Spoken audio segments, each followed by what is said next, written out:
Well, first I want to thank all of you for not only coming, but for staying for this. I think it's so important, and I am especially grateful to Alicia Brooks for coming all the way out here. And I have my tissue in case you say more things that make me cry. So, I like that you stated, I'm going to change my opening remarks a little bit, about, the one thing that touches you. And I keep on my phone, the injustice anywhere is a threat to justice everywhere. And actually I have a child with that first name for that reason. But as we look on and move forward and what can we do even in our own community, I always think of the judging people by the content of their character. And it's beyond race, and I think it's something we're challenged with. There's so many groups who feel marginalized because of their beliefs, their orientation, their color, their skin, their degree of education. I could stand here for probably an hour, and that would be my challenge to the community, to stop and really think about how you're engaging each other. So from there, I want to thank all of our panelists. I want to just quickly go over the format. It's going to be a minute and a half each for answer for each question. The first question goes to all 5 of you, and that is, what does Martin Luther King Day mean to you? And if we could start with Dr. Yilma on the end, that would be wonderful.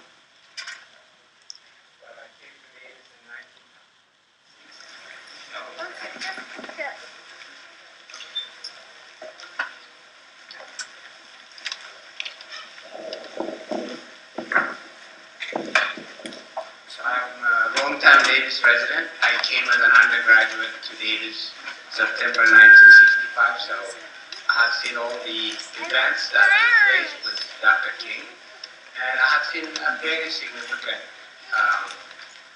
improvements that has happened from the 60s to date, and it's just a special day because it has touched my life. It has touched many people. But there are a lot to go, and one of the things that I would like to bring your attention is 33% of African American males go to prison in this country, and we spend close to $50,000 per year in California for inmates. So we have plenty of money to spend to incarcerate people, but we don't even have to give them $2,000 to go to school or attend college. So this is an issue I'd like to bring. And also, I just want to mention that I work with HIV. It affects less than 0.3% live with HIV, and we spend billions of dollars, which I think appropriately so. And how could we ignore close to 6 million people, African Americans, incarcerated? I think this is a shame. Thank you.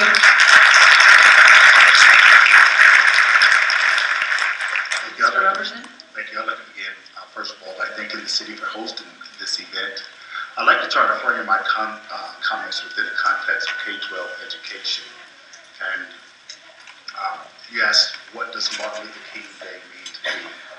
Within that context, I looked up on the stage and I saw our students from Packman Elementary, and I saw the students hand in hand. And we look at that and we say, at face value, everything looks fine, and it does, because we've made significant progress as a nation. And we see the civil rights, education is a civil right, and we see that, we saw that acted out on the stage as our wonderful students had an opportunity to sing this morning.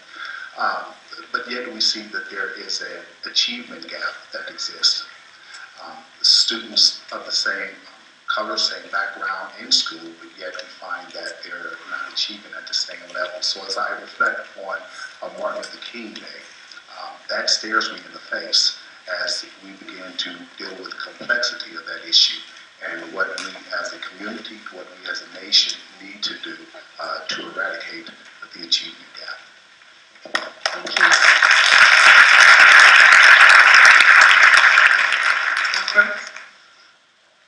King Day to me is simply hope. It's hope and encouragement. Dr. Kelly? I was reminded of a couple of conversations I've had with colleagues and senior professors. One was Dr. Douglas Minnis, who used to be Dean of Graduate Studies, was telling me that when the first Chinese professor was hired at UC Davis, he could not find a place in Davis that would rent to him. The university had to actively intervene to find a place where this Chinese professor could live. Well, today, the majority of students on the campus are Asian Americans. There are a lot of Chinese and other Asian professors on campus, and they have no problem finding a place to live. That's due to the Civil Rights Revolution. Asian Americans were not any less smart in the 50s and 60s than they are now. What's lifted up is that bamboo curtain that kept them back. Another senior colleague, Dr. Doris Calloway, who was a mentor of mine, she was the first female provost at the University of California, Berkeley. She told me that her dream when she was coming through school was to be a doctor. She was advised by her advisors in college to give up that dream. They said, you can't become a physician. That's what men do. Go into nutrition. So she became a distinguished professor of nutrition. Eventually she became provost. But if she were living today, if she were in this cohort now, she would become a doctor. She would realize her dream. Most of the students now in medical school and law school are women. That's due to the Civil Rights Revolution. So that's what King Day means to me. I look not just at the failures. African Americans have not really participated meaningfully in the achievements of the post-apartheid society for various reasons. But women, Asians, other groups have benefited tremendously. So inadvertently, perhaps deliberately, Dr. King's work has opened up the society to a whole wide swath of people in terms of being able to realize their dreams. He was a great man. Thank you.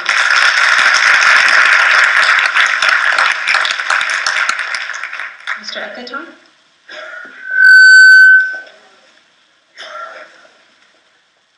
Apologize for technical difficulty.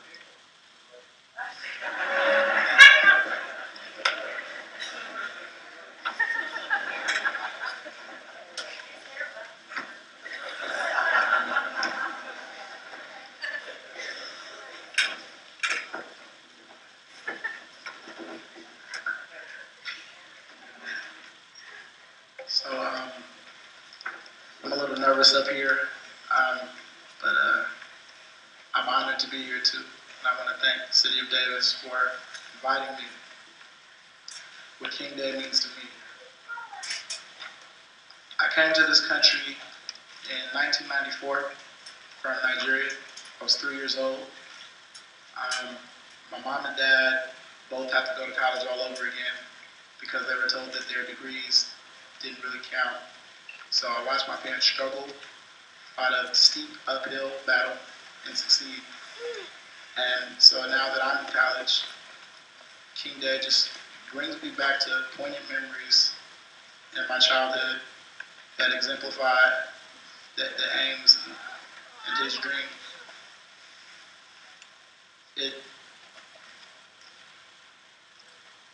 It's a real reminder that there's still so much more to go, but that the goal isn't hopeless either. The keynote speaker spoke about a quote from Dr. King that talked about the need for dreamers with a tireless ambition. I saw that in my parents, and I see that every single time I see someone from an underrepresented or marginalized community, or even anyone, fight an uphill battle, stick with it, and succeed. So King Day is just a reflection and a reminder of the struggle, but of the hope too. So that's what King Day means to me.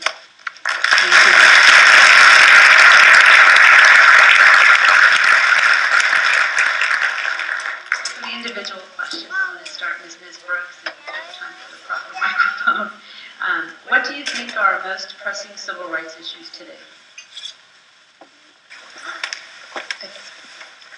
Well, one would be income inequalities and economic disparities, immigration, the rights of lesbian, gays, bisexuals, and transgenders.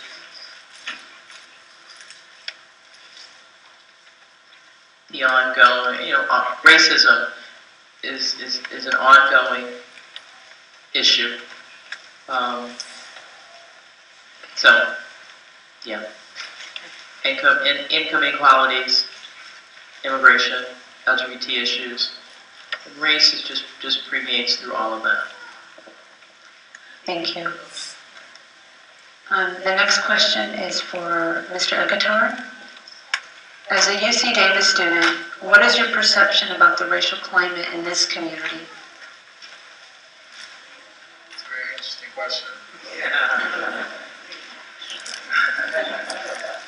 So, college cities and college campuses often have this stereotype that, it's a lot more liberal and a lot more easy, for everyone to mesh and coexist, just because that's just the way colleges are, free-spirited, young free-spirited. And that's what I thought too before I got here. For the most part, Davis does a really good job. UC Davis, the campus climate does a really good job of seeming very liberal and easy to coexist, easy to mesh. But there have been instances throughout my college career that spell otherwise. Before I got my new car, I used to have a 2007 Corolla, drive around all the time. I'd never been pulled over. But as soon as my 20th birthday came around and my mom and dad got me my brand new Altima, I was pulled over like 7 times in 2 months. I was riding my bicycle with my fraternity brother, and we were stopped and harassed because the police thought that we called him an obscenity, and he harassed us for like 30 minutes. On our campus, last quarter, was overshadowed by the Occupy movement, but our campus newspaper published an opinion article entitled Jungle Fever that reduced black males to animals, objects. It was horrible. It was like a safari guide into how to be a black man. It was terrible.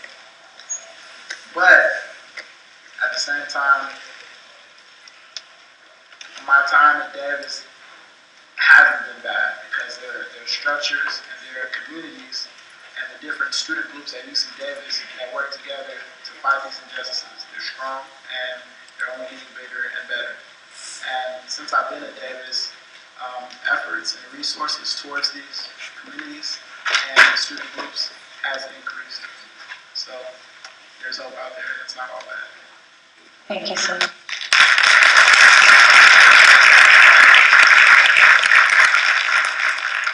Dr. Jolly, actually, the question we have for you is very similar to what you'd answered before, and so if we could go into some details. How has the Davis community changed in your time here, and where as a community do we go from here to prevent discrimination and promote diversity? Well, as I intimated earlier, the integration of Asian Americans into Davis has been remarkable.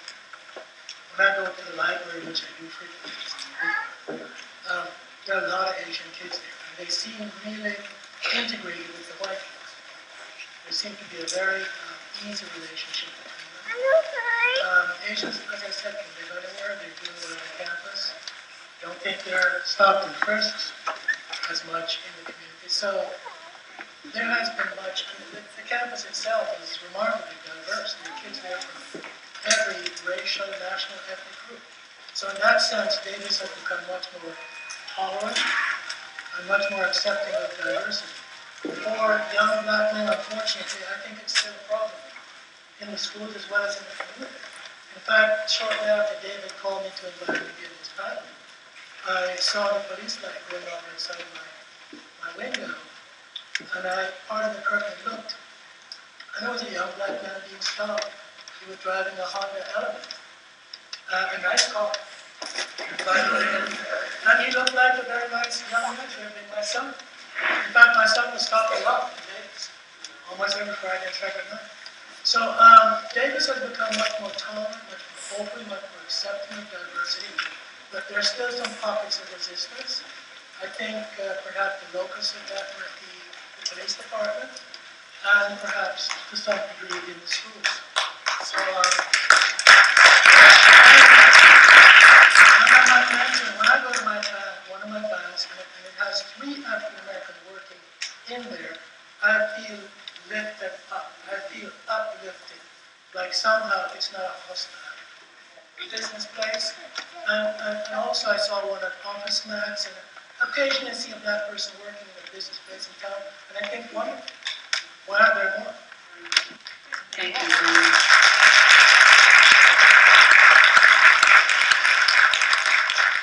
Mr. Robertson, can you please describe what the achievement gap is and what efforts are underway to address it? The achievement gap has to do with the academic performance of students in relationship to students of color, to white students. Right now, I want to just give a big thanks to our board. Our board has shown the tenacity and the will to close the achievement gap. It is, while it seems simple, it is not easy. There are a lot of underlying structures that hinder the achievement of students of color. There have been many initiatives and many reforms that focus on improving instruction and looking at pedagogy. And while that's very important, we see that it has provided incremental closure in the gap. The research that I've been doing and talking with colleagues gets us to a place where we really need to look at what's called internalized and transfer of racism. I think many of our students of color have internalized, or they begin to believe and act upon the negative messages that they've received about themselves and their group, which causes them to give up, causes them to lose hope, and causes them to doubt that they're as intelligent as their white peers. This undermines their ability to do well. Addressing this in our district right now, we're having conversations, serious conversations about what we need to do as adults to make sure that every student is valued and feels valued. Again, while we can improve pedagogy and instruction until every student feels connected to an adult and feels that someone cares about them, loves them, that's that 4-letter word that Martin Luther King talked about. It's a touchy-feely thing, but nevertheless, it sparked a movement. And so, in the district, we're looking at the gap. We're looking at connecting our students to adults and really showing compassion and making sure that we connect to each student so that every student that enters into our trust feels valued and know that they're an important part of that they can achieve. Thank you.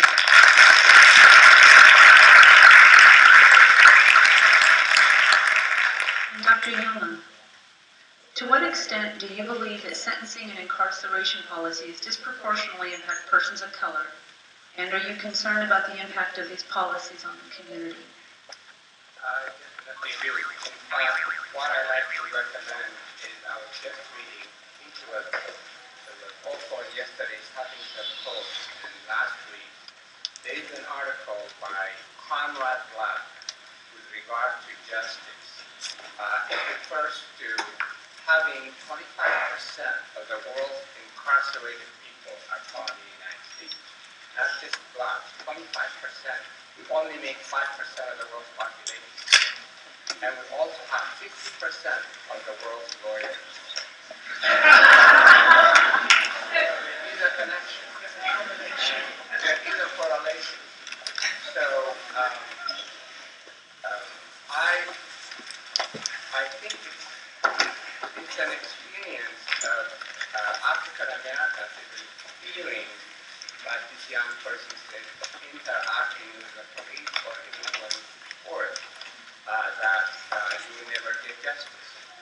So when you have 30% African Americans at one time or another in prison, and it costs close to $50,000 here in California to incarcerate someone, like Dr. Senator Webb from Virginia indicated that on one of when he was addressing the issue, there are two explanations, he said. Either we have the most evil citizens of the world here, or there is fundamentally something wrong that we are doing when we incarcerate so many of our citizens